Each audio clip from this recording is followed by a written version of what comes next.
Քիչ առաջ դուք լսեցիք ելույթ, որը պետք է վերաբերեր օրակարգային հարցին, օրակարգային հարցը շատ հստակ է, ունենք մի իրավիճակ, որ պետք է ազգային ժողովը վերջնական ձևավորման համար ունենա մշտական հանձնաժողովների կառուցվածքը, բայց լսեցինք ելույթ ամեն ինչի մասին, բացի Արցախի հարցերով մշտական հանձնաժողով ունենալու հարցից։ Սա իհարկե կարող եմ ասել նաև, որ հնարավոր է մարտավարական որոշակի գործողություն է կամ ուղղակի տրամադրության իրացումը։ Բայց առնվազն չխոսել Արցախի հարցերով մշտական հանձնաժողովից, բայց խոսել գրեթե ամեն ինչից տարբեր աղավաղումներով, դա իհարկե կրկին կասեմ որոշակիորեն երևի հմտություն է։ Եկեք սկզբից անդրադառնանք, որ հնչեցվեց քննչական կոմիտեի հաղորդագրությունները։ Հարգելիներս, նույն հաջողությամբ գոյություն ունի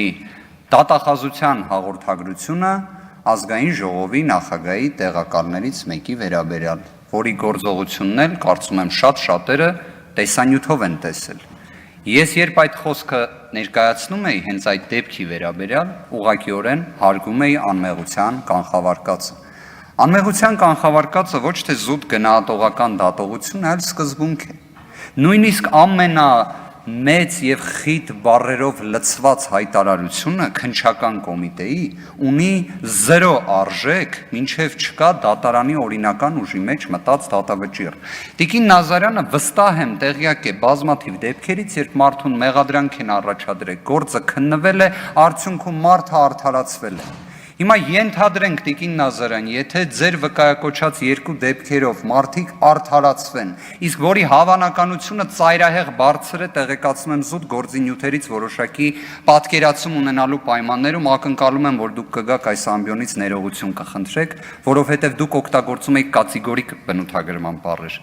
Դուք դա օգտագործեցիք ենթադրաբար իդեպ Արուշ Արուշանյանի վերաբերյալ, շնորհակալ եմ գոնե, որ այդ դեպքում այդ եզրույթը օգտագործեցիք, որովհետև Արուշ Արուշանյանի դեպքում էլ ավելի խայտառակ է, եթե համեմատության մեջ դիտարկենք։ Դուք խոսեցիք ձեր գործընկերներից մեկի մասին, առողջապահության փոխնախարար Դավթյանի մասին։ Կարծում եմ պարոն Թորոսյանը ներկա գտնվելով եւս առնվազն կասեր, որ անմեղության կանխավարկածը պետք է հարգել։ Դեռևս միայն կա դատավճիռ 7 տարվա ազատազրկման դատապարտման, բայց կարծում եմ այնտեղ վերաքննիչ բողոքել է ներկայացվելու, առնվազն տպավորությունս այդպիսինն է, բայց ինչն է հետարքիր։ Դուք կարծես այդքան մանրամասն չշեշտեցիք, թե ինչի մասին էր մեղադրանքը պարոն Դավթյանին։ Պարոն Դավթյանին մեղադրանքը վերաբերում էր 2018 թվականից հետո կոռուպցիոն դեպքի։ Ես այնքան զարմացած եմ, որ դուք տեղից ասում եք այո, որտեվ ես առնվազն հիշում էի, որ Հայաստանի Հանրապետությունում 2018 թվականից հետո կոռուպցիա չկա։ Դա կարծես թե ձեր քաղաքական Դե մենք պայմանավորվել ենք այդ նույն ոճով ենք անում։ Ես կարող եմ ասել, որ առնվազն իսկապես հետաքրքիր էր, որ ձեր մոտեցումը այդպիսինն է։ Ես կարծում եմ նաև տիկին Նազարյանը հետագայում նաև պետական վերահսկողական ծառայության նախկին պետին առաջադրված մեղադրանքի մասին եւս կխոսի, բայց նաև կրկին թվեր ասեց իդեպ հղում որպես դիտարկելով Անդրանիկ Քոչարյանին։ Իհարկե մշտական հանձնաժողովի նախագահի պաշտոնը զբաղեցնելը դա որոշակի կարգավիճակ է, բայց իհարկե փաստաթղթերին են հղում տալիս։ Արմեն Ռուստամյանը երեք երբ հղում տվեց թվի, այն է 92 զո թիվը 98-ից 2008 թվականներին, դա դատախազության կողմից հայտնած տվյալ է։ Առնվազն կարծում եմ դա եւս պետք է հաշվի առնել։ Մյուս հանգամանքը։ Ի վերջո, սիրելի հայրենակիցներ, մենք խոսում ենք նժարի վրա դրված երկու հարցի մասին։ Մի նժարի վրա առողջապահության հարցերով մշտական հանձնաժողով, մյուս նժարին Արցախի հարցերով մշտական հանձնաժողով։ Բայց մենք ստե իսկապես քննարկելու բան ունենք։ Ես օրինակ կպատկերացնեի, որ սա այն քիչ դեպքերից է, որ ոչ պետք է մենք միմյանց նկատմամբ բոցաշունչ ելույթներ ունենայինք ընդդեմ կամ աջակցելով կամ քննադատելով, այլ այս դեպքում ունենայինք բացառիկ կոնսենսուս։ Այսինքն ռեալ մենք պատկերացնում ենք, որ ազգային ժողովի 8-րդ գումարման պատգամավորները ասելու են ոչ, չպետք է լինի Արցախի հարցերով մշտական հանձնաժողով, որտեղ պետք է լինի առողջապահական հարցերով մշտական հանձնաժողով։ Իսկապես, այսինքն մենք նժարի վրա կարանք դնենք այս հարցի քննարկում։ Նորից եմ ասում, ձեր գործընկերն է շատ հստակ ասեց, 7-րդ գումարման ազգային ժողովում նորմալ եղել է առողջապահական եւ սոցիալական հարցերի մշտական հանձնաժողով, որը իր առջև դրված խնդիրները լուծել է։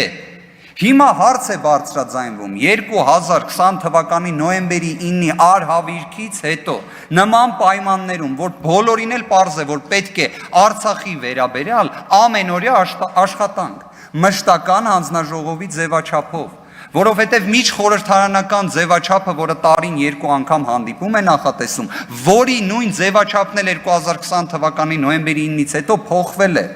Ի վերջո մենք Հայաստանի Հանրապետության նորագույն պատմության մեջ առաջին անգամ ունենք իրավիճակ, որ Հայաստանի Հանրապետության ամենաբարձր պաշտոն զբաղեցնող անձը հոկտեմբեր ամսից չի եղել Արցախի Հանրապետությունում։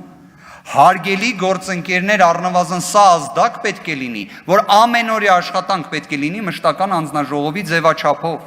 Ես իդեպ Վլադիմիր Վարդանյանին կառաջարկեի, որ ժամանակ ունենա, մի հատ հանդիպի ոստիկանապետի տեղակալ պարոն Ֆիդանյանին եւ մի հատ հարցնի օրենսդրական ինչ հարցեր ունենք, որ օրհասական են Արցախից Հայաստանի Հանրապետություն տեղափոխված մարդկանց համար։ Իսկապես շատ տեղին է այդ քննարկումը ունենալ։ Դա դեռամփակ ռեժիմով է քննարկվել, ես դրա համար ինքս հիմա չեմ հրապարակայնացնում դա։ Բայց որ դուք պատկերացնեք մասշտաբը օրենսդրական հարցերի, որոնք հենց այդ մշտական հանձնաժողովն էլ գլխադասային պետք է լինի, դուք երևի ուղղակի այդ տեղեկությանը չեք տիրապետում։ Նորից եմ կրկնում, մենք ունենք իսկապես նժարի վրա դրված հարց, առողջապահական հարցեր եւ Արցախ։ Մենք ստեղ բանավեճ այս հարցի շուրջ չպետք է ունենանք։ Մյուս հանգամանքը չեմ կարող չնշել, իհարկե կարծում եմ պարոն Վարդանյանը հետո իր ելույթում մի քիչ ձևակերպումները փոփոխեց, բայց ամեն դեպքում սկզբից արձագանքելով ինձ չհասկացա այդ ոնց ստացվեց, որ օգտագործեց ինձ հետ առանձին լիկբեզ անելու եզրույթ, իսկապես պարոն Վարդանյան, լիկբեզ։ Պարոն Վարդանյան, ես կարող եմ նաև նույն տրամաբանությամբ ձեզ պատասխանել, որ կարծում եմ ձեզ եւ շատ շատերի առնվազն 7-րդ գումարման ազգային ժողովի պետք է կարճ, առանց երկար, որտեղ այնքան հստակ է լիկբեզ անել, թե ինչ պետք է աներ ազգային ժողովը նոյեմբերի 9-ի հայտարարության վերաբերյալ։ Խորհրդարանական վերահսկողության առհասարակ գործիքը չլինի, երբ գործ ունենք միջազգային պարտավորությունների ենթադրող փաստաթղթի հետ, դուք գնացեք այդ հարցով լիկբեզ արեք։ Դուք գնացեք գիտեք նաև, որ հարցով լիկբեզ արեք, որ չլինի ազգային ժողովի 7-րդ գումարման ընդունած օրենքներ, որոնք հանրապետության նախագահը նույնիսկ չստորագրելով ուղարկի սահմանադրական դատարան եւ դրանք հակասահմանադրական ճանաչվեն։ Այդտեղա պետք շատ լուրջ լիկբեզներ անեն։ Ու այդ հարցում ես եւս օգտակար կլինեմ թե ձեզ, թե այլ մարդկանց։ Չի կարող լինել նորմալ նման իրավիճակը։ Էլ չասեմ, որ լիկբեզ կարծում եմ ամենաշատը գիտեք, որ հարցում է պետք անել, որ 2020 թվականի սեպտեմբերի 20-26-ին ձեր քաղաքական առաջնորդը հայտարարում է, որ կարող է նենց բաներ ասել, որ Ադրբեջանում իշխանափոխություն լինի, Ադրբեջանը լրիվ քայքայվի, ինքը այդ ինֆորմացիան ունի տևական ժամանակ, բայց չի ասում։ Դուք պատկերացնում եք այդ ժամանակ ինչքան լիկբեզ անելու գործողություն կա։ Ոնց կարա Հայաստանի Հանրապետության ամենաբարձր պաշտոն զբաղեցնողը ասի, որ տենց ինֆորմացիա ունի ու դրա վերաբերյալ ոչ մի գործողություն չանի։ Նոյեմբերի 9-ից հետո չի կարելի պատկերացնել Հայաստանի Հանրապետության ազգային ժողովի գործիքակազմի իրացումը 96-98 թվականներից սկիզբ առած գործիքակազմով։